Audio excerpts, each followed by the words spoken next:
Hi, everyone. Welcome to What's Up, Bob? I'm Nicole Boone here with my former co-anchor, Bob Jew, back again to kind of catch up and let you know what's been going on in my life and his, and give you some funny stories and maybe some have you heards, all kinds of good stuff. Bob, how are ya? I'm doing fantastic. This has been a long time. We haven't done one of these in about a month. I'm just crying. I can't. I know. I'm going to cry like a baby. I'm going to cry like a baby. Hey, speaking of us, it's been a while since we've talked, but also I'm coming back tomorrow to News 13 for my monthly special events anchor appearance. I'll be promoting Black History Month special that will air on News 13 in the Myrtle Beach, Florence, South Carolina area. And also we will be recording our Black History Month special. And I'll be doing that with Annette Peagler, your new co-host at 11. So I'm looking forward to that. Yeah, it's going to be a lot of fun. You know, she's a very nice woman and does a really good job, and we're happy to have her. We are upset that you're gone though, but Annette has really fit in well. Yes, she's a lovely lady, and I got to meet her last month when I was back at the TV station. So I'm really excited to work with her. It'll be a really cool opportunity there. So that comes up tomorrow, February 16th. But you're going to be on the road. Yeah, I'm not going to be there tomorrow. I'm taking the day off, so I'm sorry. I'm going to go on the road again. Just can't wait to get on the road again. That's our I'll best. probably be listening to a little Willie Nelson while I'm driving. Yes, and you always listen to Joe Diffie. Well, I like the country music station, so and I like it all. I mean, if you look at my dial, I think I got every genre up there along with Joel Osteen. So I listen to it all. But well, that Joe Diffie thing is kind of us because I interviewed him, and then we kind of talk about him a lot. But we also talk about, remember when I met Aaron Tippin? Well, where's he from? I'm from Greenville. Yeah, I think you said something like, well, you're from South Carolina or something, aren't you, Aaron? He goes, well, I'm from Greenville. I'm from Greenville. And I said, yes, you are. Hey, we haven't heard from I've decided this is going to be our new thing that we do. How much did this mug cost? $1 million. Austin Powers fans will get that. Okay. Speaking of on the road, I just got back recently from a trip to Gatlinburg, Tennessee with my besties, Nadana Williams and Tara Magar, whom you have become very good friends with as well. So it's kind of like Myrtle Beach, but in the mountains. That's what I've always heard. I think I went to Gatlinburg with some friends something like 35 years ago. So it's changed, obviously, a whole lot from then. A whole lot. Yeah, but I heard that it's like Myrtle Beach in the mountains. Yeah, I would say it's more like Myrtle Beach on steroids in the mountains. There was just stuff everywhere. But we had a good time because, you know, it was different. We got away for a girls' weekend. But you know what place I really enjoyed going to? It's called Old Red. Have you heard of it? No, but I bet it's named after the song by Blake Shelton. You got it. It's one of his places. And we met one of the artists that was performing that name. Her name was Lexi Lou, and she was really good. So of course, you know, they have music playing all day long, different artists coming in, but it was a lot of fun. You know, relatively new place for there. So we enjoyed that. Blake Shelton did not show up though. No, but you know, it's funny you mentioned Lexi Lou. Is that what you said? L-E-W. I don't know if you recall, we had an intern recently from Coastal, like a few months ago. Her name was Lexi, and I forgot her last name.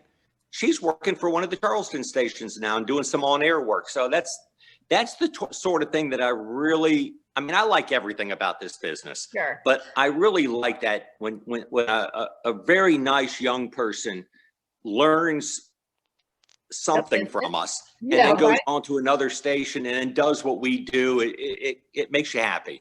Absolutely, 100%. I always say I like to see people come in, you know, through the TV station, the interns, the beginnings of reporting, those folks too. And when you see them blossom and really embrace the business and go on to do well, it really fills my heart with joy too. So I'm glad to hear that. Thanks for sharing. Yeah, I remember. That makes me think of something else too. I remember this is like 30 some years ago. I worked for Channel 4 in Greenville. Greenville. And And we had a news anchor. He's one of the nicest people in the world, Carl Clark. You probably know who he is. Yes. And we had an intern in the office, and we were all just sitting around one night. And Carl came into the sports office. So it was me, Carl, and a couple of guys, and this intern. We're all sitting in there talking.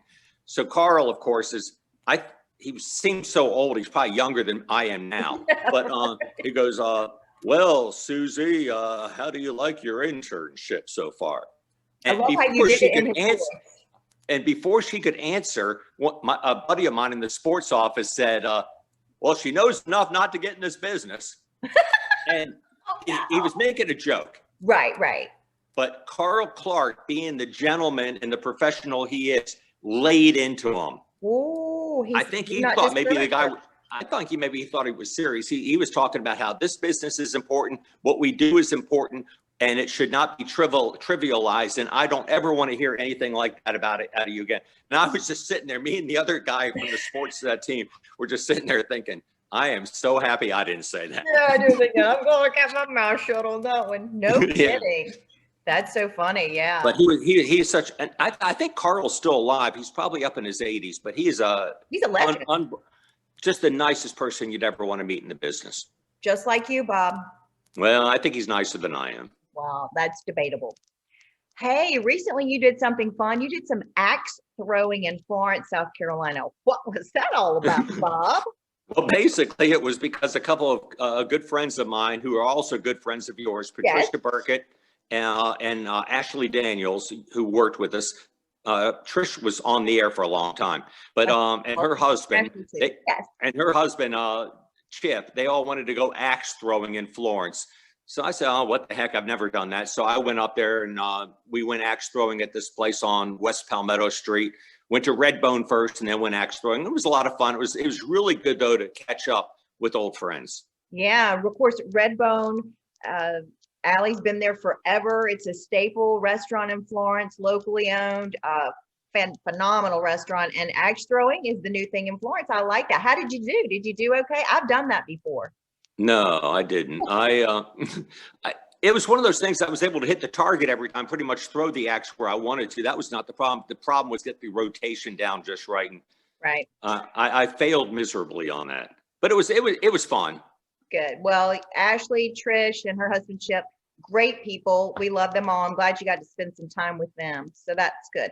All right. Well, you know what it's time for? Some happy birds. You've got some information, some holidays and things. Yeah. You know, today, February 15th, first of all, here's a question. What animal outside of, unless you want to classify people as animals or insects as animals, but what animal kills the most people in Africa every year? Okay, so not including people or ants. Or mosquitoes or anything, not insects or people, but what animal? In Africa. Yep, kills the most people because it's their day today. Monkeys? Nope. The hippo. No. Hey, yes, they can run really fast. Yes, and in water, that's where they're probably even more dangerous because I understand that they're very territorial, and anything that comes into their little now the crocodile and the other animals, they know to stay away. But like if a person should take a little boat out there and you're in the hippo area, the hippo basically will try to kill you. Oh wow! And they're extremely. Yeah, well, I guess a monkey could have a disease or something.